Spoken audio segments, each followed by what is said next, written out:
친정어머니가 암 선고를 받던 날, 나는 종양내과 병동에서 탈진할 때까지 오열했다. 물을 사러 아래층으로 내려갔다가 산부인과 복도에서 남편을 보았다. 그는 만삭의 임산부를 부축하고 있었는데 마치 다른 사람인 것처럼 다정했다. 나는 복도에 서서 딱 30초를 기다렸다가 어딘가로 전화를 걸었다. 1시간 뒤 남편의 휴대폰이 미친 듯이 울려대기 시작했다. 은행에서 온 문자, 계약 해지 통보, 거래처의 거래 중단 통보까지. 그는 사색이 되어 밖으로 뛰쳐나와 내게 47통의 전화를 걸었다. 안타깝게도 나는 그때 어머니를 위해 사과를 깎고 있었고 내 휴대폰은 무음 모드였다. 이야기가 시작되기 전에 여러분이 지금 어디에서 이 방송을 듣고 계신지 댓글로 남겨주세요. 그곳에 늘 행운이 가득하기를 기원합니다. 자, 이제 편안한 마음으로 제 이야기에 귀 기울여 주세요. 서울의 11월, 바람에는 이미 뼈를 애는 듯한 한기가 스며 있었다. 병원 8층에 위치한 종양내과 병동은 심전도 모니터에 단조로운 삐 하는 기계음만 들릴 정도로 고요했다. 공기 중에는 사시사철 소독약 냄새와 말로 다 할 수 없는 쇠락의 기운이 맴돌고 있었다. 심유진은 병상 옆 간이 의자에 앉아 따뜻한 물수건을 손에 쥐고 어머니의 앙상한 손등을 조금씩 닦아내고 있었다. 그 손은 한때 화물차들의 굉음 속에서도 수백억 원대 운송계약서에 거침없이 사인하고 창성물류의 절반을 홀로 일으켜 세울 만큼 강인한 손이었다. 하지만 지금은 췌장암 말기의 고통에 시달려 시퍼런 멍이 든 껍질만 남은 뼈다귀처럼 변해버렸다. 병상에 누운 정수곡 여사가 기력 없는 눈을 떴고 그녀의 밭은 숨에 맞춰 산소 마스크 위로 옅은 하얀 김이 서렸다. 유진아. 어머니의 목소리는 한 줄기 바람에도 흩어질 듯 미약했다. 회사 쪽은? 내가 없어도 괜찮은 거니? 엄마, 회사 일은 걱정하지 마세요. 심유진은 물수건을 대야에 내려놓고 억지로 평온한 미소를 지어 보이며 어머니의 이불깃을 덮어주었다. 운영팀은 천 팀장이 잘 맡고 있고 게다가 준우 씨가 있잖아요. 지금 영업본부장 자리에서 굵직한 VIP 고객들은 다 그 사람이 관리하고 있어요. 강서방 능력, 엄마도 잘 아시잖아요. 그 사람이 든든하게 앞을 버텨주고 있으니까 제가 마음 놓고 여기서 엄마 곁을 지킬 수 있는 거예요. 준우라는 두 글자의 정수곡 여사의 눈빛이 조금 안정을 찾았고 탁한 눈동자 깊은 곳에서 안도감이 스쳐 지나갔다. 그래, 준우는 참 유능한 아이야. 처음 회사 VIP 고객들을 그 애한테 맡겼을 땐 솔직히 좀 미덥지 않았단다. 하지만 지금 보니 내 판단이 맞았어. 여자가 결혼을 했으면 너무 기가 새도 안 좋아. 남편한테 무대를 양보할 줄도 알아야지. 그 애가 회사에서 자리를 꽉 잡아야 내 앞으로의 인생도 편안해지는 거야. 어머니는 말을 띄엄띄엄 이어가다 너무 길게 말한 탓인지 다시금 기력 없는 기침을 토해냈다. 심유진은 어머니의 가슴을 가볍게 토닥였지만 아래로 향한 눈동자에는 짙은 피로감과 쉽게 알아챌 수 없는 씁쓸함이 감춰지지 않았다. 남편에게 무대를 양보하라. 그 말을 심유진은 꼬박 3년 동안 들어왔다. 3년 전 어머니의 건강에 처음 적신호가 켜졌을 때 어머니와 함께 회사를 일궈낸 이사회의 원로들이 호시탐탐 기회를 노리기 시작했다. 창성물류의 운영총괄이사이자 어머니의 유일한 장녀로서 심유진이 핵심 사업을 물려받는 것은 지극히 당연한 수순이었다. 하지만 한국 재계의 보수적인 분위기는 여성 후계자에 대한 편견으로 가득했고 몇몇 주요 거래처들조차 젊은 여성 이사에 대한 불신을 은연중에 내비쳤다. 판을 안정시키고 평생 가문을 책임질 든든한 아들을 원했던 어머니의 걱정을 덜어드리기 위해 심유진은 자신의 결혼 생활을 통틀어 가장 중대하고도 가장 어리석은 양보를 하고 말았다. 그녀는 자신이 셀 수 없이 밤을 새우고 스트레스성 위출혈까지 겪어가며 따낸 3대 핵심 거래처, 대영전자, 동진무역, 한성해운의 모든 사업계약을 남편 강준우의 이름 앞으로 고스란히 넘겨주었다. 그뿐만이 아니었다.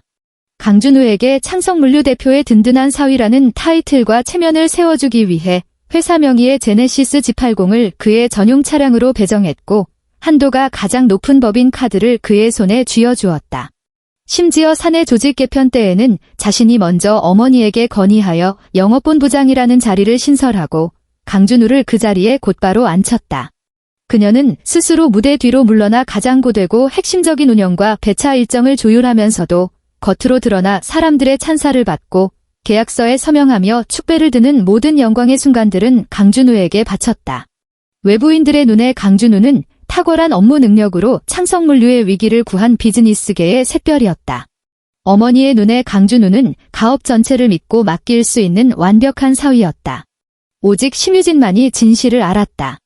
대영전자의 부사장이 진상을 부릴 때마다 한밤중에 전화를 걸어 달랜 것은 그녀였고, 동진무역의 콜드체인 창고에 문제가 생겼을 때 영하 20도의 냉동창고에서 직접 직원들을 데리고 밤새워 재고를 파악한 것도 그녀였다. 심지어 강준우가 술자리에서 거래처에 브리핑하는 모든 프레젠테이션 자료와 물류 원가 산출표조차 그녀가 서재에 앉아 토시 하나까지 밤새워 수정해준 것들이었다. 그녀는 결코 공을 내세우지 않았다. 그저 평온한 가정을 지키고 투병 중인 어머니가 마음의 위안을 얻기만을 바랐을 뿐이었다. 그때 탁자 위에 놓인 휴대폰이 요란하게 울리며 병실의 정막을 깼다. 액정 화면에는 준우라는 두 글자가 깜빡이고 있었다. 심유진은 방금 다시 잠든 어머니를 힐끗 확인하고는 휴대폰을 집어들고 병실 밖 복도 끝으로 빠르게 걸어간 뒤에야 통화 버튼을 눌렀다.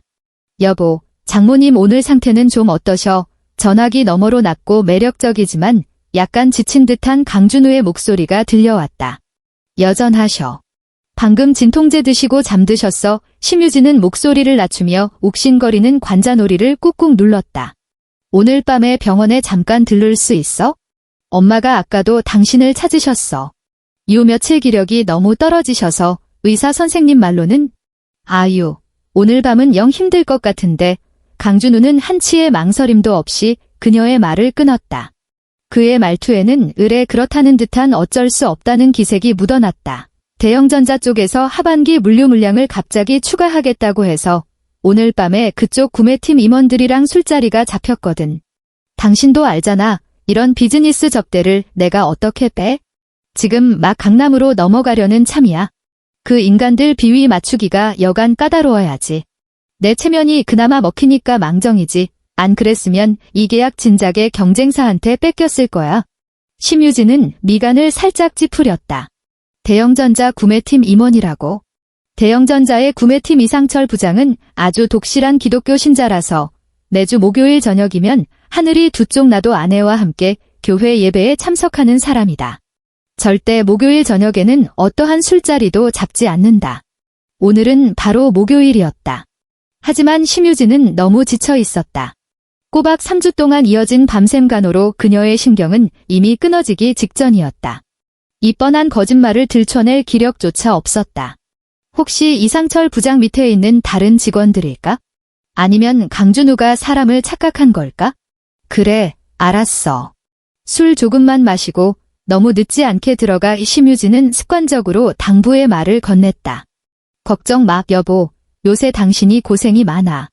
이 바쁜 것만 지나가면 내가 꼭 병원에 가서 장모님 곁을 제대로 지킬게. 아, 참, 동진무역 콜드체인 운송 연장 계약서 말이야. 오늘 밤에 시간 내서 데이터 좀 검토해줘. 내일 아침 일찍 써야 하거든. 아내의 건강을 염려하는 말은 단 한마디도 없이 오히려 너무나도 당연하다는 듯이 일거리를 떠넘겼다. 심유진이 대답하기도 전에 전화는 이미 뚝 끊어졌고 수화기 너머로는 차디찬 뚜 하는 신호음만 들려왔다. 심유진은 까맣게 꺼진 휴대폰 액정을 가만히 내려다보았다. 복도 창문 틈새로 스며든 차가운 바람에 그녀는 저도 모르게 몸을 부르르 떨었다. 그녀는 깊은 숨을 들이마시며 가슴 깊은 곳에서 울컥 치밀어 오르는 서러움을 억지로 억눌렀다. 지금은 이런 걸로 따지고 들 때가 아니었다. 어머니의 목숨이 경각에 달려 있었다. 강준우가 회사의 사업을 버텨내주기만 한다면, 어머니 앞에서 그 완벽한 사위의 이미지를 유지해주기만 한다면 그 외의 것들은 모두 참아낼 수 있었다. 언니. 등 뒤에서 서늘한 여자의 목소리가 들려왔다. 심유진이 고개를 돌리자 여동생 심유련이 빠른 걸음으로 다가오고 있었다. 30살의 심유련은 창성물류 법무팀의 전임 변호사였다. 온화하고 인내심이 강한 언니와는 달리 유련은 성격이 차갑고 단호했으며 일처리도 불도저 같았다. 어머니가 젊은 시절 비즈니스 세계에서 보여주었던 그 무자비할 정도의 결단력을 고스란히 물려받은 것이다. 그녀는 각이 딱 떨어지는 짙은 회색 정장을 입고 두툼한 서류 봉투를 손에 꽉 쥔 채 얼음장처럼 차가운 얼굴을 하고 있었다. 유련아, 너 회사에서 다음 주 이사회 자료 준비하고 있던 거 아니었어? 이 시간에 웬일이야? 심유진은 깜짝 놀라 무의식적으로 어머니의 병실 문을 힐끗 쳐다보았다. 엄마 방금 잠드셨으니까 들어가서 깨우지 마. 엄마 보러 온 거 아니야? 언니 찾으러 온 거지. 심유련은 심유진 앞에 멈춰서서 피로에 찌든 언니의 얼굴을 쏘아보듯 응시했다. 형부는 또 접대 핑계대고 안 왔어? 대영전자 사람들을 만나러 갔어. 대영전자, 심유련은 코웃음을 치며 입꼬리를 비틀어 조소했다. 대영전자 사람들을 만나는데 청담동 최고급 산후조리원에는 왜 가신대? 심유진은 순간 멍해져서 동생이 무슨 말을 하는지 금방 알아듣지 못했다. 산후조리원. 그게 무슨 소리야?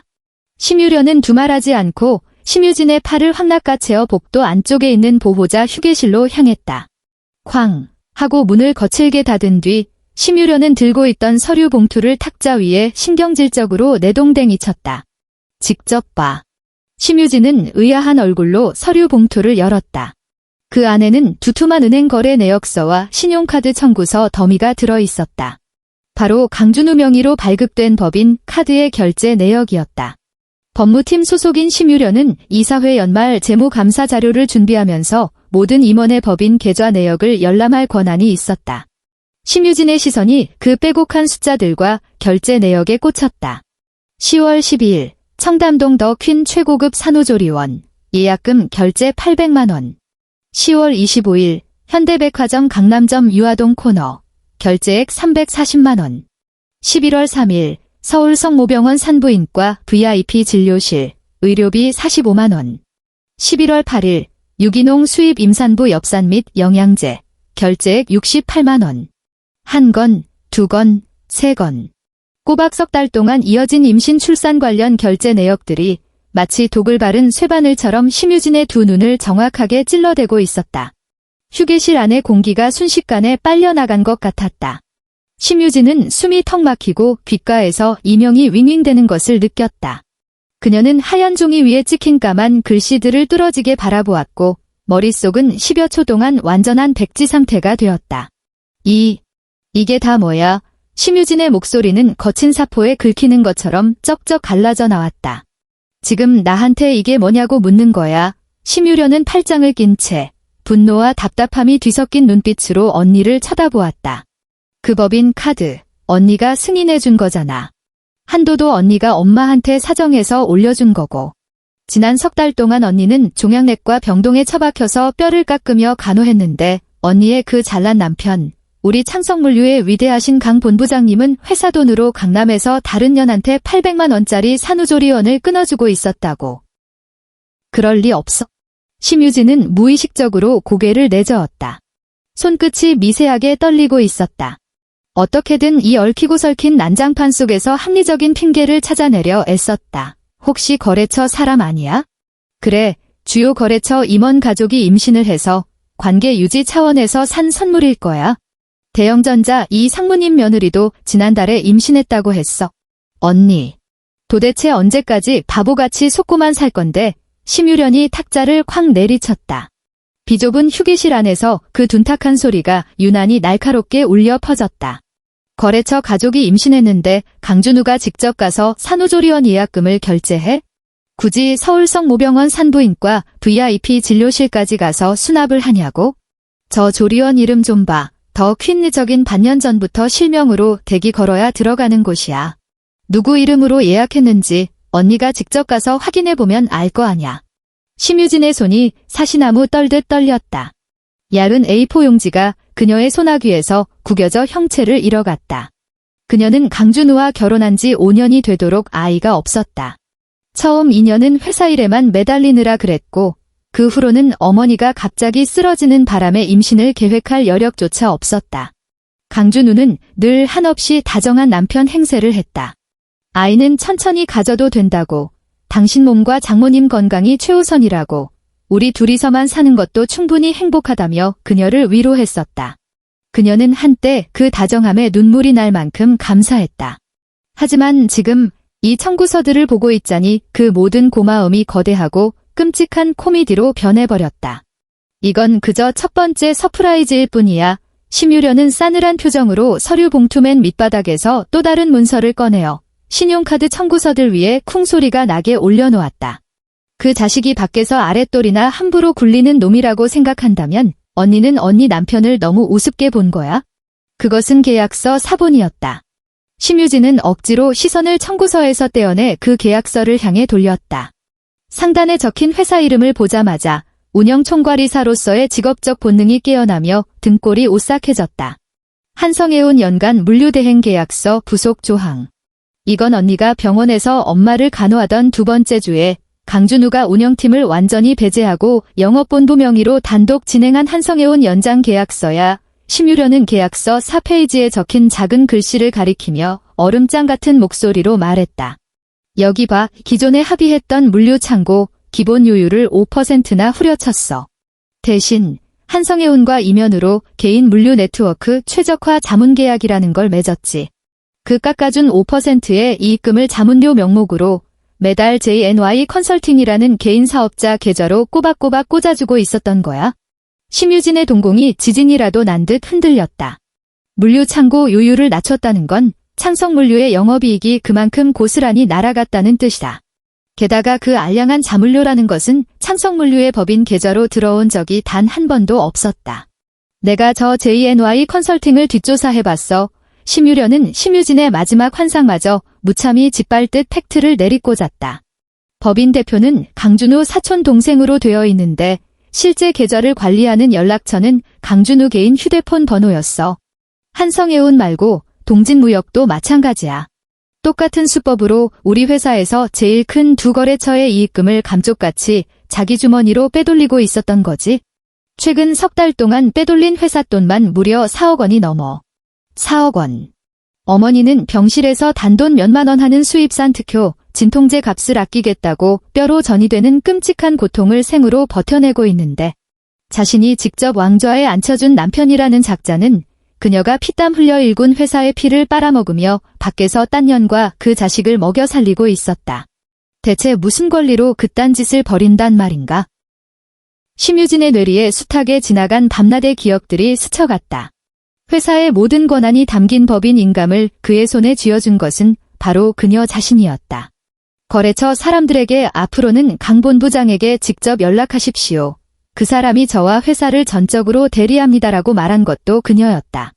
얄팍한 남자의 자존심을 지켜주겠다고 회사 내부에 강준우가 없으면 영업본부는 돌아가지 않는다는 착각을 심어준 것도 모두 그녀였다. 강준우는 단순한 불륜을 저지른 게 아니다. 이건 명백한 강탈이었다. 그는 아내가 두 손으로 고이 바친 자원과 인맥, 권력이 진정 제 실력으로 쟁취한 자기 왕국이라고 착각한 것이다. 창성물류의 숨통을 자신이 쥐고 있다고 믿었기에 그토록 아나무인으로 굴었던 것이며 장모가 숨을 거두고 아내가 멘탈이 무너져 내릴 그 완벽한 타이밍에 모든 핵심 거래처와 막대한 뒷돈을 챙겨 떠날 작정이었던 것이다. 그 돈으로 다른 여자와 자신이 진정 원하던 가정을 꾸리기 위해서. 언니 심유련은 새하얗게 질린 심유진의 얼굴을 보며 조금 누그러진 하지만 여전히 단호한 목소리로 말했다. 나는 회사의 법무 담당자이자 언니의 친동생이야. 이 증거들 내가 당장 이사회에 넘기지 않고 쥐고 있어. 하지만 언니가 당장 결단을 내려야 해. 엄마한테 남은 시간이 얼마 없어. 이 와중에 강준우가 회사의 현금 흐름이랑 거래처 알짜배기들을 다 뽑아가게 놔두면 엄마가 평생 바친 피땀은 정말 끝장나는 거야. 심유진은 아무 말도 하지 않았다. 그녀는 탁자 위에 놓인 서류들을 가만히 내려다보았다. 방금 전까지 배신감으로 밀려오던 아득한 현기증이 빠르게 가라앉고 있었다. 그 자리를 대신 채운 것은 지독하게 차갑고 소름 끼치도록 또렷한 이성이었다. 그것은 창성물류 운영총괄이사 심유진 본연의 이성이었다. 협상 테이블에서 경쟁사를 벼랑 끝으로 몰아넣고 실타래처럼 엉킨 물류 네트워크 속에서 오차 없이 최적의 해답을 찾아내던 진짜 심유진이 마침내 무조건 져주던 착한 아내라는 껍데기를 깨고 깨어난 것이다. 그 인간은 거래처가 강준우라는 이름 석자를 보고 거래하는 줄 아나 봐. 심유진이 천천히 입을 열었다. 목소리는 크지 않았지만 섬뜩할 만큼 고요한 한기가 서려 있었다. 그녀는 손가락을 뻗어 JNY 컨설팅 계약서를 가볍게 톡톡 두드렸다. 유련아, 이 청구서랑 자문계약서 원본, 내 개인 금고에 확실하게 넣어도. 고개를 든 심유진의 눈빛은 완전히 달라져 있었다. 눈물기는 단 한 방울도 없이 바닥을 알 수 없는 냉혹함만이 번뜩였다. 당분간 쥐 죽은 듯이 가만히 있어? 섣불리 건드렸다간 당장 사촌 동생 시켜서 계좌에 있는 돈부터 돈 세탁할 테니까. 어떻게 할 생각인데 심유련은 언니의 눈빛을 확인하고 비로소 안도의 한숨을 내쉬었다. 과거 자신을 데리고 밤새워 장부를 파헤치며 어깨를 씹어먹던 그 무서운 언니가 돌아왔음을 직감했기 때문이다. 내 권한과 신용을 방패막이 삼아 밖에서 사기치고 다닌 거잖아. 내가 만들어준 무대라면. 심유진은 자리에서 일어나 흐트러진 옷깃을 반듯하게 매만졌다. 내가 얼마나 높은 곳까지 올려보냈든 그보다 1000배 만배는 더 처참하게 추락시켜 줄 수 있어. 똑똑. 휴게실 문을 두드리는 소리와 함께 간병인 아주머니의 다급한 목소리가 들려왔다. 유진 씨. 어머니가 방금 구토를 하셨어요. 상태가 많이 안 좋으신데 빨리 좀 와보세요. 심유진의 얼굴이 하얗게 질렸고 그녀는 문을 벌컥 열고 뛰쳐나갔다. 심유련 역시 탁자 위의 서류들을 번개처럼 챙겨 그 뒤를 바짝 따랐다. 그 후 보름 동안은 심유진의 인생에서 가장 암흑 같은 시간이었다. 어머니의 병세는 급격히 악화되었고 암세포의 전이 속도는 의료진의 예상마저 뛰어넘었다. 심유진은 아예 병원의 숙식을 해결하며 밤낮 없이 병상을 지켰다. 직접 어머니의 몸을 닦아드리고 미음을 떠먹였으며 어머니가 끔찍한 고통에 전신의 경련을 일으킬 때면 온몸으로 끌어안고 버텼다.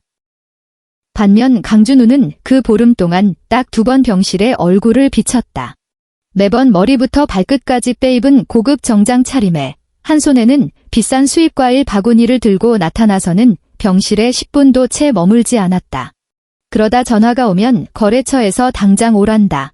물류센터에 사고가 났다며 온갖 핑계를 대고 바람처럼 사라졌다. 심지어 그는 어머니의 병상 앞에서 심유진이 뻔히 지켜보고 있는데도 그 토악질이 나올 만큼 가증스러운 다정한 목소리로 이렇게 짓거렸다. 장모님, 아무 걱정 마시고 치료에만 전념하세요. 회사는 제가 꽉 잡고 있으니까요. 대영전자 이 상무님도 어제 저를 보더니 창성물류가 예전보다 훨씬 더 잘 돌아간다고 칭찬하시더라고요. 유진이 대신 제가 저희 회사 아주 든든하게 지키겠습니다. 그 순간 심유진은 어머니에게 드릴 사과를 깎고 있었다. 그녀의 손은 미동조차 없었고 칼날은 사과 껍질 위로 완벽하고 끊임없는 나선형을 그려냈다. 그녀는 고개를 들지도 대꾸하지도 않은 채 그저 그의 삼류 연기를 조용히 감상할 뿐이었다. 그녀는 기다리고 있었다. 심유련이 계약 변경에 관한 모든 법적 증거를 완벽하게 수집하기를, 은행 쪽에서 JNY 컨설팅 계좌의 자금 추적과 실소유주 파악을 마무리하기를 말이다. 그 인간을 뿌리째 뽑아버릴 100%의 확신이 서기 전까지는 단 한 톨의 살기도 내비치지 않을 작정이었다. 3주차 화요일. 서울에는 겨울을 알리는 첫눈이 내렸다. 오후 3시, 어머니는 진정제를 맞고서야 겨우 깊은 잠에 빠져들었다. 꼬박 48시간을 뜬 눈으로 지새운 심유진은 위장이 뒤틀리는 듯한 끔찍한 경련을 느꼈다. 그녀는 이틀 동안 밥 한 숟가락도 제대로 넘기지 못한 상태였다. 유진 씨, 내려가서 뭐라도 좀 드시고 와요. 여긴 제가 든든하게 보고 있을 테니까. 간병인 아주머니가 창백한 그녀의 얼굴을 안쓰럽게 바라보며 말했다. 심유진은 말없이 고개를 끄덕이고는 검은색 코트를 걸치고 중환자실 문을 나섰다. 병원 지하에는 꽤 큰 규모의 푸드코트가 있었다. 엘리베이터의 답답한 공기를 견딜 수 없었던 심유진은 계단을 택했다. 그녀는 계단을 터덜터덜 내려가면서도 오늘 아침 심유련이 보내온 가압류 신청서의 세부 항목들을 머릿속으로 끊임없이 계산하고 있었다. 지하 1층 푸드코트로 가려면 3층 연결 통로를 지나야 했다. 서울대학교병원 3층은 대한민국에서 가장 유명한 산부인과 센터 중 하나였다. 이곳은 8층 종양내과 병동과는 완전히 다른 세상이었다. 8층이 죽음과 절망, 짓눌린 듯한 침묵으로 가득 차 있다면 3층은 배를 내민 임산부들과 웃음꽃이 만발한 가족들로 북적였다. 벽에 붙은 포스터마저도 따스한 파스텔 핑크 톤이었고 공기 중에마저 갓난아기의 달콤한 분유 냄새가 떠도는 듯했다. 심유진은 무표정한 얼굴로 통로를 가로질렀다. 시선은 오직 정면만을 향한 채 지금 자신의 처참한 심경과는 너무도 어울리지 않는 이 공간을 한시라도 빨리 벗어나고 싶을 뿐이었다. 그런데 통로 끝 모퉁이를 막 돌려던 찰나 너무나도 익숙한 목소리 하나가 묵직한 쇠망치처럼 아무런 예고도 없이 그녀의 고막을 후려쳤다. 천천히, 계단 조심해. 자긴 지금 홀몸도 아닌데 그렇게 빨리 걸으면 안 되지. 그 목소리는 다정하고 세심하며 사랑이 뚝뚝 묻어날 만큼 애틋했다. 심유진의 발걸음이 그 자리에 콱 박혔다. 그녀의 몸이 누군가 마법이라도 건 것처럼 딱딱하게 굳어버렸다. 이 목소리를 그녀가 모를 리 없었다. 꼬박 5년을 이 목소리를 들으며 잠들었고 이 목소리와 함께 회사 일을 상의해왔다. 하지만 지난 2년 동안 이 목소리가 그녀를 향해 내뱉은 말이라곤 나 너무 피곤해. 회사 일은 당신이 신경 쓸 거 없어. 나 오늘 안 들어가 뿐이었다. 그녀는 강준우가 이런 다정한 말투를 쓰는 것을 아주 오랫동안 들어본 적이 없었다. 심유진은 천천히 고개를 돌려 목소리가 들려온 쪽을 바라보았다. 산부인과 VIP 진료실 박대기실에 강준우가 옆모습을 보인 채 서 있었다. 그는 짙은 네이비색 맞춤 정장을 입고 있었다. 지난달 물류업계 연말 서밋에 참석할 때 체면을 세워주려고 심유진이 직접 이탈리아 명품 테일러샵에 데려가 치수를 재서 맞춰준 바로 그 옷이었다. 그런데 지금 그 최고급 정장을 쫙 빼입은 강준우는 허리를 반쯤 굽힌 채 핑크색 텀블러를 들고 있었다. 그는 뚜껑을 열고 안에 담긴 따뜻한 루이보스티를 호호 불어시킨 뒤 의자에 앉아있는 여자에게 조심스럽게 건네고 있었다. 여자는 20대 후반쯤 되어 보였다. 정성스럽게 옅은 화장을 하고 품이 넉넉한 캐시미어 코트를 걸쳤지만 남산만하게 부른 배는 숨길 수 없었다. 그녀는 텀블러를 받아 한 모금 마시더니 강준우를 향해 콧소리를 내며 애교 섞인 미소를 지었고 손을 뻗어 그의 가슴팍을 가볍게 콩 때렸다. 강준우는 화를 내기는커녕 오히려 여자의 손을 다정하게 감싸 쥐었고 남은 한 손으로는 여자의 부른 배를 세상 자연스럽게 쓰다듬었다. 그의 눈빛은 곧 아빠가 된다는 벅찬 기대감과 자랑스러움으로 충만해 있었다. 쿵. 이미 산후조리원 결제 내역을 두 눈으로 확인했고 머릿속으로 그가 바람을 피우는 역겨운 장면을 수백 번이나 시뮬레이션해 보았지만 이렇게 숨결이 닿을 듯 생생하고 피비린내 나는 끔찍한 현실이 눈앞에 가감없이 내동댕이 쳐지자 뱃속에서부터 밀려오는 생리적인 구역질과 전율에 심유진은 순식간에 얼음 구덩이에 빠진 듯 얼어붙고 말았다. 그녀는 통로 모퉁이 짙은 그림자 속에 서 있었다. 그들과의 거리는 10m도 채 되지 않았다. 30초. 심유진은 그 자리에서 꼬박 30초를 버티고 서 있었다. 마치 한 세기처럼 길고 끔찍했던 그 30초 동안 그녀는 강준우가 여자의 목도리를 매만져주는 것을 보았고 허리를 숙여 여자의 이마에 입을 맞추는 것을 보았으며 유리가 깨질세라 조심스럽게 여자를 부축해 화장실 쪽으로 걸어가는 것을 똑똑히 지켜보았다. 저런 다정함, 저런 인내심, 저토록 조심스러운 보살핌이라니. 심유진이 병실에서 핏발선 눈으로 밤을 새우며 대형전자 위기를 수습해줄 때도 단 한 번 받아본 적 없는 취급이었다. 그녀가 창성물류의 목숨줄 절반을 떼어 그의 손에 쥐어주고도 끝내 얻지 못했던 그 알량한 진심이었다. 여자가 화장실로 들어갔다. 복도에 덩그러니 남은 강준우는 주머니에서 휴대폰을 꺼내 확인하더니 방금 전까지 얼굴에 가득했던 다정함을 싹 거두고 신경질적인 표정으로 변했다. 10중 8구 짜증나는 업무 메시지에 답장을 하는 중일 터였다. 심유진은 뛰쳐나가지 않았다. 막장 드라마에 나오는 이성을 잃은 본처들처럼 달려가 상간녀의 뺨을 후려갈기지도 않았고 보는 눈이 이리도 많은 곳에서 강준우의 그 위선적인 낯짝을 찢어발기지도 않았다. 그녀는 그저 그를 조용히 쳐다보았다. 마치 싸늘하게 식은 송장을 내려다보는 듯한 눈빛이었다. 빙긋. 심유진은 돌아서서 지하 1층으로 향하던 발걸음을 거두었다. 방향을 틀어 산부인과 접수대로 곧장 걸어갔다. 접수대 앞에서는 간호사 2명이 당일 진료 차트를 정리하고 있었다. 안녕하세요. 심유진의 목소리는 떨림 하나 없이 기이할 정도로 평온했다. 저기 방금 VIP 3번 진료실 박대기실에 앉아있던 임산부, 성함이 어떻게 되나요? 제가 보호자 누나 되는 사람인데요. 오늘 제 동생이 옳게 데리고 산전 검사하러 왔는데 마침 근처를 지나다가 진료가 끝났는지 확인 좀 하려고요. 한눈에 봐도 고급스러운 소재의 검은색 코트 차림에 기품 있고 세련된 인상을 풍기는 그녀를 보고 간호사는 털끝만큼도 의심하지 않았다. 아, 강준우 보호자님 누님이신가요? 젊은 간호사가 고개를 들어 그녀를 보더니 금세 환한 미소를 지었다. 방금 입체 초음파 검사 마치셨어요. 동생분이 사모님한테 얼마나 지극정성이신데요. 오늘이 벌써 4번째 산전 검사인데 매번 강준호 님이 직접 모시고 와서 검사 일정 하나하나 다 꼼꼼하게 챙기시더라고요. 아까도 강님이 따로 오셔서 임신 후기에 장거리 비행기 타도 되냐고 물어보셨어요. 사모님 모시고 하와이로 원정 출산 갈 계획이라면서요. 4번째 이 심유진은 그 숫자를 정확하게 포착했다. 4번의 산전 검사라면 저 여자가 임신한 지 최소 넉 달은 훌쩍 넘었다는 뜻이다. 넉 달 전, 바로 어머니가 처음 췌장암 판정을 받고 창성물류 내부가 발칵 뒤집혀 심유진이 가장 비참하고 가장 남편의 지지가 절실하게 필요했던 바로 그 시기였다. 그런데 정작 그 피 말리는 시간에 강준우는 다른 년의 뱃속에 새로운 씨앗을 뿌리고 하와이 원정 출산이나 계획하며 시덕거리고 있었던 것이다. 네, 맞아요. 시스템에 등록된 동반 보호자 정보도 항상 강준우님으로 되어 있어요. 간호사가 컴퓨터 모니터를 가리키며 무심코 덧붙였다. 고맙습니다. 심유진은 예에 바르게 목례를 하고 접수대에서 돌아섰다. 그녀는 푸드코트로 가지 않았다.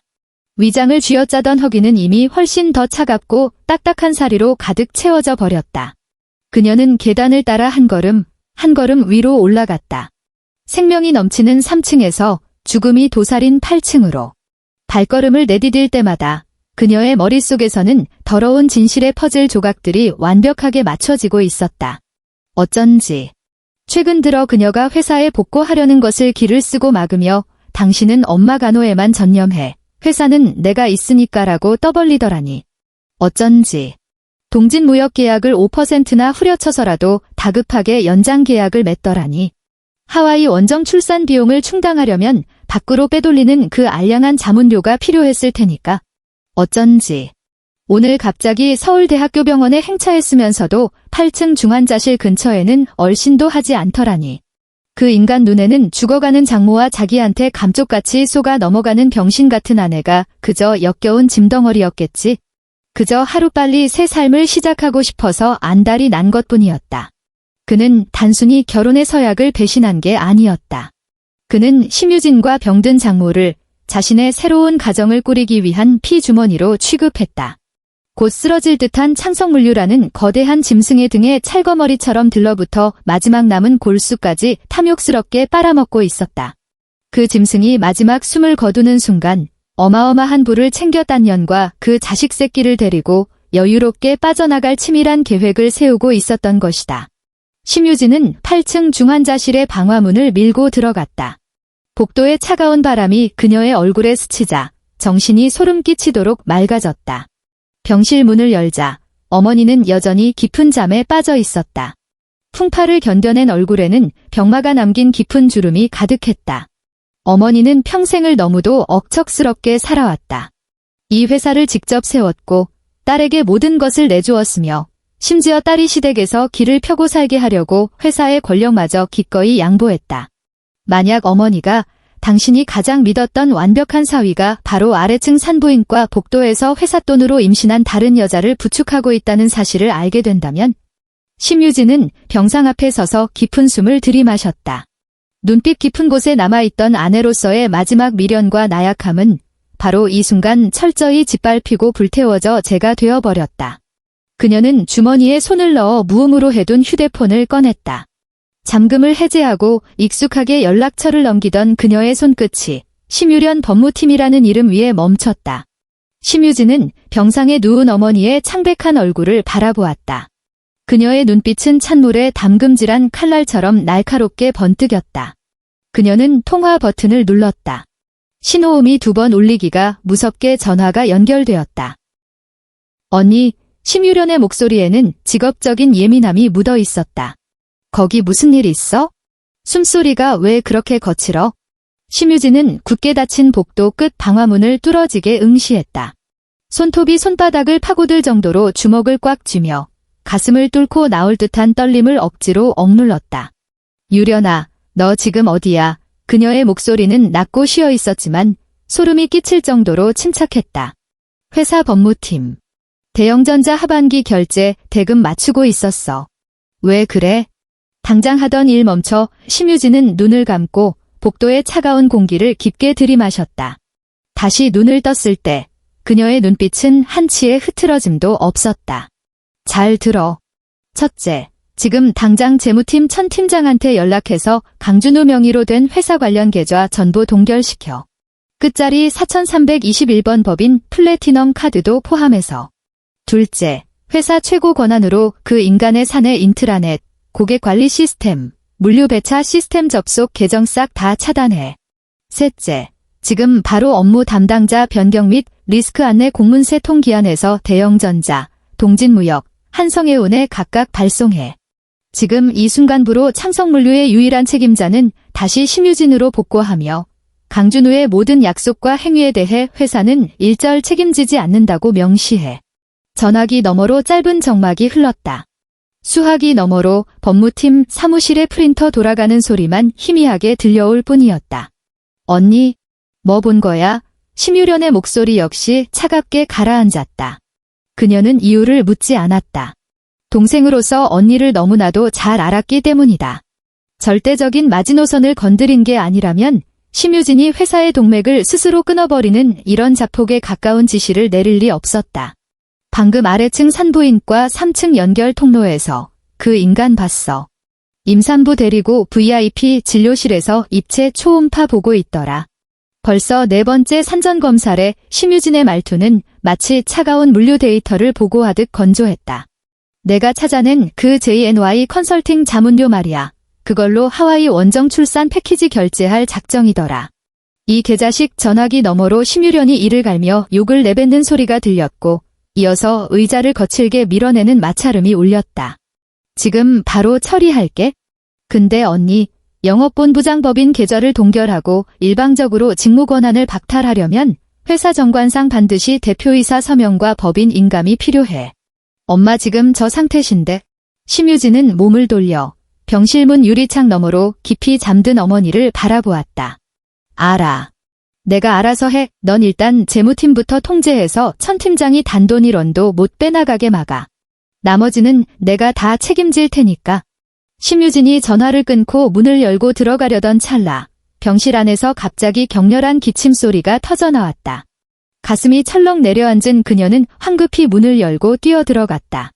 어머니는 언제 깨셨는지 눈을 뜨고 있었다. 방금 전 고통에 시달려 깊이 잠들지 못했던 탓일 수도 있고 모녀 사이에 흐르는 어떤 보이지 않는 직감 때문일 수도 있었다. 정수곡 여사는 반쯤 세워진 병상에 기대어 앉은 채 산소 마스크를 반쯤 벗어 던지고 있었다. 그 탁했던 두 눈은 이제 침대 앞으로 다가온 심유진을 뚫어지게 응시하고 있었다. 방금 심유진이 복도에서 전화 통화를 할 때 아무리 목소리를 낮췄다고 한들 이 고요한 중환자 구역에서는 그 차갑고 단호한 지시들이 문틈을 타고 어머니의 귓가로 흘러 들어갔던 것이다. 엄마. 심유진은 서둘러 다가가 어머니의 마스크를 다시 씌워드리려 했다. 왜 마스크를 벗으셨어요? 의사 선생님이. 정수곡 여사가 딸의 손목을 콱 움켜쥐었다. 뼈만 앙상하게 남은 손이었지만 지금 이 순간만큼은 놀라운 악력을 발휘하며 심유진의 손등을 꽉 옥죄고 있었다. 병실 안은 무섭도록 고요했다. 오직 모니터의 수치만이 규칙적으로 깜빡이고 있었다. 정수곡은 큰딸의 창백한 얼굴을 그녀의 눈빛 속에서 이미 툭 끊어져 버린 인내의 끈을 바라보았다. 평생을 비즈니스 전쟁터에서 살아남은 이 여장부는 순식간에 모든 상황을 간파했다. 그 사위 놈이 도대체 얼마나 더러운 짓거리를 저질렀는지 구구절절 물을 필요도 없었다. 그저 자신이 가장 자랑스러워하던 장녀가 어미를 안심시키려 기꺼이 무대 뒤로 물러나 온갖 수모를 견뎌내던 내 딸이 누군가에 의해 벼랑 끝까지 내몰렸다는 사실 하나면 충분했다. 콜록콜록, 컥. 정수곡의 가슴이 거칠게 오르내렸고 극도의 분노로 인해 오히려 창백했던 얼굴에 병적인 홍조가 돌기 시작했다. 엄마, 흥분하지 마세요. 이 일은 저한테 맡기세요. 제가 다 알아서 처리할 테니까 회사는 절대 안 흔들려요. 심유진은 어머니의 손을 마주 잡으며 기어이 눈시울을 붉히고 말았다. 그녀가 가장 두려웠던 것은 어머니의 마지막 순간에 이토록 처참한 배신의 고통을 겪게 하는 것이었다. 정수곡은 고개를 가로저으며 바싹 마른 입술을 미세하게 떨었다.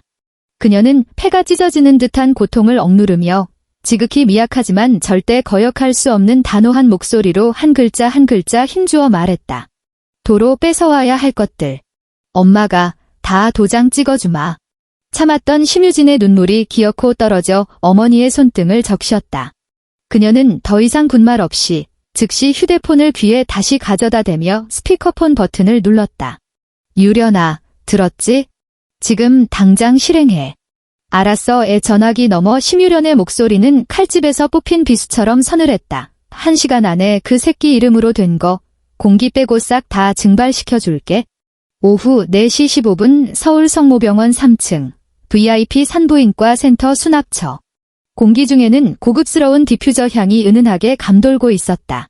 강준우는 한 손으로 이윤의 허리를 감싸 안고 다른 한 손으로는 한정판 보테가 베네타 지갑에서 검은색 법인 플래티넘 카드를 꺼내 수납처 직원에게 건네고 있었다. 결제해주세요. 저번에 예약한 더 퀸 산후조리원 잔금이랑 다음 달 하와이 원정 출산 갈 퍼스트 클래스 항공권, 그리고 현지 의료 서비스 연결 계약금입니다. 강준우의 목소리는 크지도 작지도 않게 주변에서 아내를 호위하던 다른 남자들의 귓가에 딱 들릴 정도였다.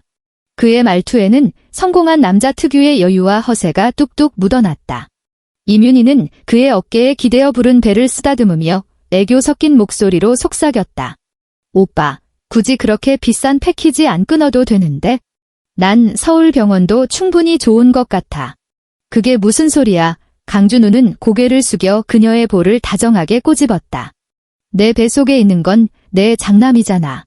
나 강준우 아들인데 당연히 최고로 누려야지. 돈 걱정은 하지마. 동진무역 쪽에서 들어올 리베이트? 아니, 자문료가 다음 주면 바로 통장에 꽂힐 거니까? 이 정도 푼돈은 내 남편한테 아무것도 아니야? 그는 진심으로 그렇게 믿고 있었다. 지난 3년간 창성물류 대표의 사위라는 후광을 등에 업고 술자리에서 굽실거리는 거래처 사람들에게 강 본부장님 소리를 들으며 살아왔으니 말이다. 그는 벌써 까맣게 잊고 있었다. 그 거래처 임원들이 처음에 심유진이 며칠 밤을 새워 만들어낸 완벽한 물류 솔루션에 감복해서 마지못해 그와 만나주기 시작했다는 사실을. 그는 오로지 골프장에서 멋지게 샷을 날리던 자신의 모습과 룸살롱에서 업계 동향을 논하며 일장연설을 토해내던 자신의 모습만 기억했다. 창성물류의 절반을 자신이 일궈냈다고 굳게 믿고 있었다. 병상에 누워 죽을 날만 기다리는 장모나 뒤에서 키보드나 두드릴 줄 알지 접대 하나 제대로 못하는 곰팡내 나는 아내 따위는 진작에 시대의 뒤안길로 사라졌어야 할 구시대의 유물이라 여겼다. 장모가 숨을 거두면 명분 있게 이혼을 요구하고 손에 쥔 핵심 고객 명단을 무기 삼아 심유진에게서 지분을 두둑하게 뜯어낼 참이었다. 그러고 나면 이윤희를 데리고 자신이 진정 원하던 남들의 부러움을 한 몸에 받는 재벌의 삶을 살게 될 것이라 확신했다. 보호자님, 죄송한데요. 수납처 직원이 두 손으로 검은색 카드를 돌려주며 미안한 미소를 지었다. 이 카드. 승인이 거절되었다고 나오네요. 강준우의 얼굴에 띄고 있던 미소가 일순간 굳어졌다. 그는 미간을 찌푸리며 짜증스럽게 혀를 찼다. 그럴 리가요. 이거 창성물류 VIP 법인 카드인데 한도가 2억 원짜리예요. 그쪽 병원 카드 단말기에 문제 있는 거 아닙니까? 다시 긁어봐요. 직원은 인내심을 잃지 않고 다른 단말기로 한 번 더 카드를 긁었지만 화면에는 여전히 붉은색 경고 메시지가 살벌하게 떴다. 죄송합니다. 보호자님. 시스템의 발급사에서 해당 계좌를 동결했습니다라고 뜨고 법인 사용 권한이 취소되었다고 명시되어 있네요. 혹시 다른 개인 카드로 결제해 보시겠어요? 직원의 목소리는 이해에 발랐지만 그녀의 눈빛은 미묘하게 변해 있었다. 주변에 있던 보호자들도 이상하다는 듯 수군거리며 곁눈질을 보냈다. 이윤희가 팔짱을 낀 손에 힘을 살짝 주며 조그맣게 속삭였다. 오빠, 어떻게 된 거야? 회사 재무팀 그 늑다리 여자가 또 실수한 거 아니야? 아무것도 아니야. 천 팀장 그 노인네가 전산망 업데이트하다가 데이터 꼬이게 만들었나 보네. 내가 전화해서 한바탕 엎어버리면 돼. 강준우는 체면이 깎였다고 생각했는지 애써 태어난 척 휴대폰을 꺼내 재무팀 천 팀장의 내선 번호로 전화를 걸었다. 죄송합니다. 지금 거신 번호는 통화 중이오니. 강준우의 미간이 더 깊게 파였다. 심유진에게 전화를 걸려던 찰나 휴대폰 화면이 미친 듯이 깜빡거리며 알림이 쏟아졌다. 국민은행 기업법인 신용카드 끝자리 4321번이 관리자에 의해 사용 정지되었습니다. 창성물류 전산팀 강준우 본부장님, 귀하의 사내 인트라넷, 고객관리 시스템, ERP 재무결제 시스템 접속 권한이 오후 4시 22분부로 말소되었습니다. 문의사항은 법무팀으로 연락 바랍니다. 현대 블루링크 고객님, 귀하가 운행 중인 제네시스 G80 차량의 전자키 권한이 법인 관리자에 의해 회수되었으며 현재 차량은 도난 방지 잠금 모드로 전환되었습니다. 연속으로 날아온 세 통의 메시지가 마치 날벼락처럼 강준우의 정수리를 정확히 내리꽂았다. 그의 동공이 순식간에 확장되었고 손바닥에서는 식은땀이 배어나오기 시작했다. 오빠, 이윤희는 갑자기 새하얗게 질린 그의 얼굴을 보며 불안한 듯 옷소매를 당겼다. 도대체 왜 그래? 결제 안 되는 거야? 강준우는 휙 하고 그녀의 손을 뿌리쳤다. 그 힘이 어찌나 셌던지 이윤희가 하마터면 뒤로 넘어질 뻔했다. 그는 여자의 비명 따위는 안중에도 없이 덜덜 떨리는 손가락으로 심유진의 번호를 다시 눌렀다. 또 받지 않았다. 다시 걸었다. 여전히 아무런 응답이 없었다. 바로 그때 낯선 서울 지역 번호가 찍힌 전화가 걸려왔다. 강준우는 마치 생명줄이라도 잡듯 황급히 전화를 받았다. 여보세요. 재무팀이야. 누구 맘대로 내 카드 정지시켜. 강준우 맞습니까? 수화기 너머로 극도로 차갑고 위압적인 남자의 목소리가 들려왔다. 결코 창성물류 직원의 목소리가 아니었다. 나 대영전자 구매팀 이상철 부사장입니다. 강준우의 온몸을 흐르던 피가 그 순간 차갑게 얼어붙는 것 같았다. 그는 무의식적으로 허리를 굽히며 특유의 굽실거리는 아부꾼 모드로 태세를 전환했다. 아이고, 이 부사장님. 어쩐 일로 직접 전화를 다 주셨습니까? 오늘 저녁 약속은? 무슨 술자리? 누가 당신 같은 놈이랑 술을 마신다고? 이상철의 목소리에는 노골적인 혐오와 경멸이 묻어났다. 내가 방금 창성물류 법무팀에서 보낸 공식 내용 증명 하나 받았는데 거기 심 대표 친필 서명의 법인 명판까지 떡하니 찍혀있더군. 공문 내용인즉슨 당신이 뒤에서 몰래 맺은 그 빌어먹을 개인 자문계약이라는 게 심각한 업무상 횡령이자 사기 행위이며 창성물류는 이에 대해 전혀 아는 바가 없으니 당장 그 이면 계약을 파기하라는 겁니다. 이 부사장님, 제 말씀 좀 들어보십시오. 오해가 있습니다. 그건 저희 회사 내부적인 지분 구조 조정 문제로 강준우는 어떻게든 변명거리를 지어내려 말을 더듬거렸다. 이마에서 흐른 식은땀이 볼을 타고 턱 끝까지 뚝뚝 떨어지고 있었다. 개수작 부리지 마. 이상철이 버럭 소리를 질렀다. 내가 똑똑히 말해주지. 애초에 심유진 이사가 팀원들 데리고 영하 20도 냉동창고에서 밤새워 우리 신선식품 폐기율 문제 잡아주고 배차 알고리즘 새로 짜주지 않았으면 내가 미쳤다고 수십억짜리 계약을 골프나 치러 다니고 술판이나 버리는 너 같은 기생오라비 새끼한테 넘겼을 것 같아. 내 놈이 술자리에서 앵무새처럼 줄줄 읊어대던 그 잘난 데이터들, 심이사가 토씨 하나 안 틀리게 적어서 내 폰으로 쏴준 거 내가 모를 줄 알았냐? 강준우는 무대 내던져져 헐떡이는 물고기처럼 입을 뻐끔거릴 뿐 단 한마디도 내뱉지 못했다. 심이사가 공문에 아주 명확하게 명시했어. 오늘부로 모든 업무는 심이사와 직접 다이렉트로 진행한다고. 그리고 당신이 뒷돈 챙겨 먹던 그 유령 페이퍼 컴퍼니 거는 우리 법무팀에서 경찰에 정식으로 수사 의뢰해놨다. 조만간 경찰서에서 연락 갈 테니 콩밥 먹을 준비나 해. 뚝 전화가 무참히 끊겼다. 강준우는 멍한 눈으로 휴대폰 화면만 바라보았다. 주변의 모든 소리가 순식간에 차단된 듯 오직 자신의 거칠고 쌕쌕거리는 숨소리만이 고막을 때릴 뿐이었다. 끝났다. 모든 게 끝장났다. 그가 철석같이 믿었던 완벽한 횡령 계획과 어깨를 으쓱대며 자부하던 비즈니스 천재로서의 가면이 단 1시간도 안 되는 짧은 찰나에 뿌리째 뽑혀 가루가 되어버린 것이다. 그는 미친 사람처럼 휴대폰을 켜서 상단에 고정된 심유진의 프로필 사진을 보았다. 사시나무 떨듯 떨리는 손가락으로 통화 버튼을 눌렀지만 곧바로 끊겼다. 다시 눌렀지만 또 끊겼다. 15분 동안 그는 무려 47통의 전화를 연달아 걸었다. 하지만 모두 허공의 메아리일 뿐이었다. 옵. 사태의 심각성을 짐작한 이윤희가 잔뜩 겁에 질린 채 수군거리는 사람들의 눈치를 보며 말했다. 우리 그냥 먼저 집에 갈까? 꺼져. 강준우가 그녀를 거칠게 밀쳐냈다. 극도의 공포와 분노로 눈 실핏줄이 터질 듯 붉어져 있었다. 그는 마치 실성한 사람처럼 엘리베이터 쪽으로 돌진했다. 머릿속에는 오직 심유진을 찾아야 한다는 생각뿐이었다. 기필코 그 여자를 찾아내야만 했다. 그녀가 아직 이 결혼 생활에 미련이 남아있다면, 반송장이 다 된 장모가 충격받을까 봐 두려워한다면 아직 한 번은 판을 뒤집을 기회가 있을지도 모른다. 8층 종양내과 중환자실. 병실 안은 어두컴컴했다. 심유진은 간이의자에 앉아 조그만 계량컵을 들고 따뜻한 물을 적신 면봉으로 조심스럽게 어머니의 바싹 마른 입술을 축여주고 있었다. 그녀의 손길은 더없이 부드럽고 집중되어 있어 세상 그 어떤 일도 그녀를 방해할 수 없을 것만 같았다.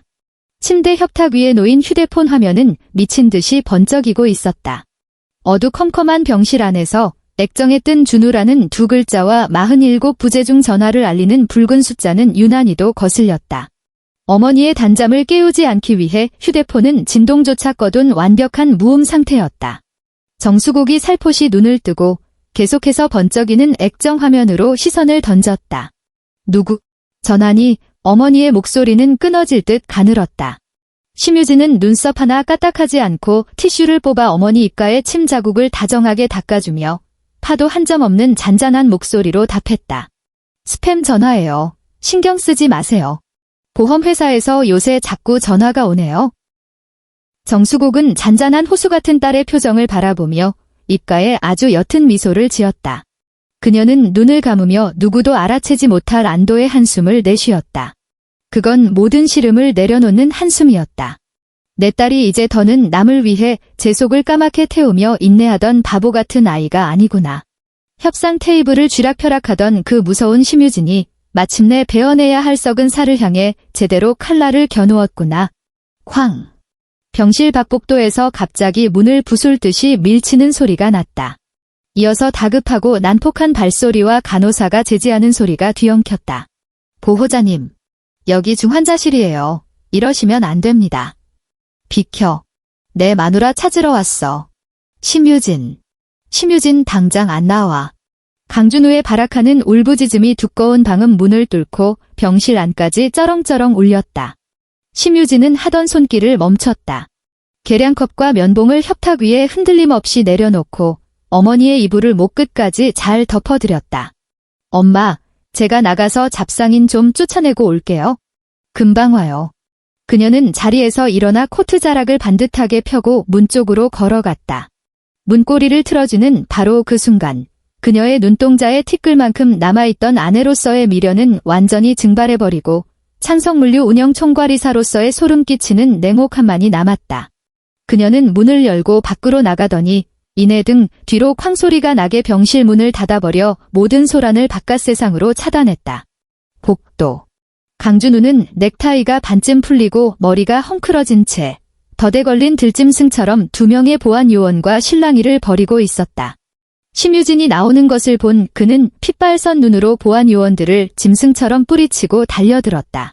심유진. 너 돌았어. 그는 그녀 코앞까지 돌진해 어깨라도 움켜쥘 듯 손을 치켜들었다. 내가 법무팀 시켜서 보낸 그 개소리 다 뭐야?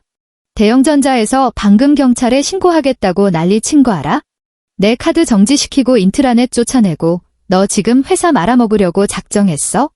나 없이 내가 그 큰 거래처들 감당할 수 있을 것 같아? 심유진은 그 자리에 미동도 없이 꼿꼿하게 서 있었다. 한때는 세상에서 가장 잘생기고 듬직해 보였던 그 얼굴이 지금은 그저 우스꽝스럽고 찌질한 삐에로처럼 보일 뿐이었다. 그녀는 뒤로 물러서기는커녕 오히려 한 걸음 앞으로 다가섰다. 얼음장 같은 눈동자로 강준우를 노려보며 크지 않은 목소리지만 뼛속까지 쑤셔박히는 비수 같은 말을 내뱉었다. 회사를 말아먹어? 강준우, 너 진짜로 내가 만들어낸 그 허접한 영웅담에 심취해서 창성물류 절반을 내가 읽어냈다고 굳게 믿고 있었구나. 강준우는 흠칫 놀랐으나 곧 억지로 목에 핏대를 세우며 이를 갈며 포효했다. 아니야. 지난 3년 동안 매일 밤 룸살롱에서 거래처 놈들 비위 맞추며 폭탄주 말아 먹은 게 누군데? 동진무역 대표 따라 제주도까지 가서 골프채 닦아준 게 누군데? 나야. 내 간이랑 위 다 망가뜨려가며 그 VIP들 잡아둔 거라고. 장모님 돌아가실 때 되니까 토사구팽에서 내 피땀 어린 지분을 홀라당 꿀꺽하시겠다. 내 피땀. 심유진이 코웃음을 쳤다. 악을 쓰며 맞받아치지도 않았고 아래층에 있는 만삭의 임윤희를 들먹이지도 않았다. 이런 과대망상 환자에게 가장 잔혹한 형벌은 그가 죽고 못 살게 자랑스러워하던 미천을 만천하에 까발려 발가벗기는 것이었다. 그녀가 손을 들어 가볍게 신호를 보냈다. 뒤쪽 멀지 않은 곳에 서 있던 심유련이 즉시 걸어 나와 쾅 소리가 나도록 두꺼운 검은색 바인더 2개를 복도 벤치 위로 내동댕이 쳤다. 눈구멍 똑바로 뜨고 봐에 심유진이 바인더를 가리키며 쇳덩이처럼 차갑게 말했다. 대영전자가 계약 연장한 건 내가 전산팀 데리고 3일 밤낮을 꼬박 세워서 콜드체인 물류 배차 알고리즘 새로 짜준 덕분이야.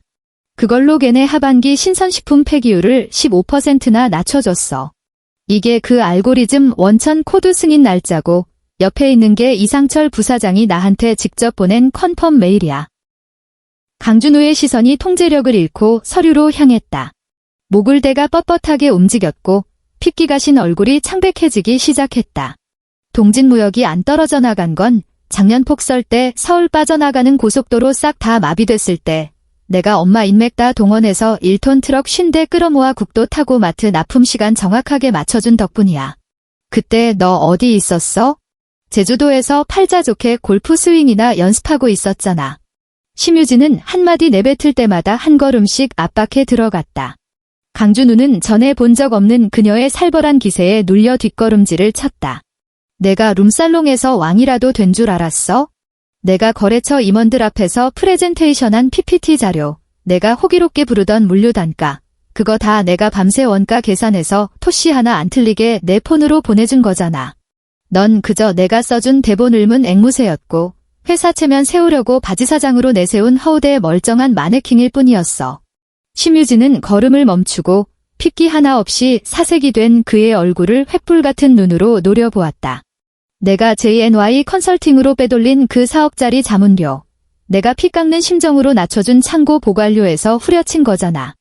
내가 쥐어준 권력으로 우리 엄마 고혈 빨아먹으면서 아래층 산부인과에서 내 상간녀한테 800만 원짜리 최고급 산후조리원이나 끊어주고. 강준우, 너 진짜 내가 재벌 회장이라도 된 줄 알았어? 그 말이 떨어지는 순간 강준우는 벼락이라도 맞은 듯 온몸을 부르르 떨었다. 그는 공포에 질린 눈으로 심유진을 쳐다보았다. 너 다 봤어. 그의 목소리가 사시나무 떨듯 떨렸다. 방금 전까지 기세등등하던 허세는 바람 빠진 풍선처럼 사그라들고 감출 수 없는 패닉만이 남았다. 봤지. 4번째 산전검사, 입체 초음파, 하와이 원정 출산 패키지. 아주 호화롭던데 심유진은 그를 벌레 보듯 싸늘하게 내려다보았다. 그것들 애초에 내 거 아니잖아. 난 그냥 내 거 도로 걷어들인 것뿐이야. 유진아. 여보, 내 말 좀 들어봐. 강준우의 무릎이 푹 꺾였다. 그제야 그는 깨달았다. 제 눈앞에 있는 여자는 가정을 지키려 한없이 져주던 멍청한 조강지처가 아니라 창성물류를 쥐락펴락하던 진짜 권력자라는 것을. 그는 다급하게 심유진의 코트 자락을 붙잡으려 손을 뻗었다. 내가 그년한테 속은 거야. 그년이 술에 약을 타서. 내 마음속엔 당신뿐이야. 회사엔 내가 필요하잖아. 대영전자 쪽에서 우리 부부 싸움하는 거 알면? 대영전자 이 부사장님은 30분 전에 나한테 직접 컨펌 메일 보내셨어. 심유진은 그의 역겨운 변명을 무참히 잘라내며 몸을 살짝 틀었다. 그러자 심유련이 가출력한 따끈따끈한 서류 한 장을 넘겨주었다. 심유진은 그 서류를 강준우의 가슴팍에 찰지게 후려쳤다. 이건 창성물류 대표이사 정수곡 여사님께서 친필 서명하고 명판까지 쾅 찍으신 이사회 의결서야. 심유진의 목소리가 적막한 복도에 쩌렁쩌렁 울리며 최후의 사형 선고를 내렸다. 강준우 본부장의 심각한 업무상 배임 및 횡령 혐의가 확인되어 현 시간부로 영업본부장직을 포함한 사내 모든 직무를 즉각 파면 조치한다. 법무팀에서 서울경찰청 경제범죄수사대에 정식으로 고발장 접수했어. 내가 뒤로 빼돌린 그 사업, 구속 수사감이야. 강준우는 서류 우측 하단에 찍힌 선명하고 붉은 장모님의 인감을 보며 다리에 힘이 탁 풀려 차디찬 복도 바닥에 털썩 주저앉고 말았다. 그것뿐만이 아니야. 심유련이 얼음장 같은 목소리로 일침을 가했다. 내가 방금 끌고 온 제네시스 G80. 그거 회사법인 차량이니까 당장 차 키 내놔. 순순히 안 내놓으면 법인 차량 절도죄로 경찰에 추가 고소 들어갈 테니까. 강준우는 넋이 나간 채 바닥에 주저앉아 덜덜 떨었다. 그는 절망적인 눈빛으로 자신을 발밑에 쓰레기처럼 내려다보는 심유진을 올려다보았다. 그는 하루아침에 백수가 되었다. 떠받들어주던 거래처도 다 날아갔다. 성공한 남자의 상징이던 고급 세단도 평생 한도 초과 안 날 것 같던 마법의 법인 카드도 모조리 뺏겼다. 심지어 배임 및 횡령으로 감방에 갈 처지에 놓였고 만져보지도 못한 채 압류당한 자문료 빚더미를 떠안고서 곧 태어날 상간녀의 핏덩이를 먹여 살려야 할 판이었다.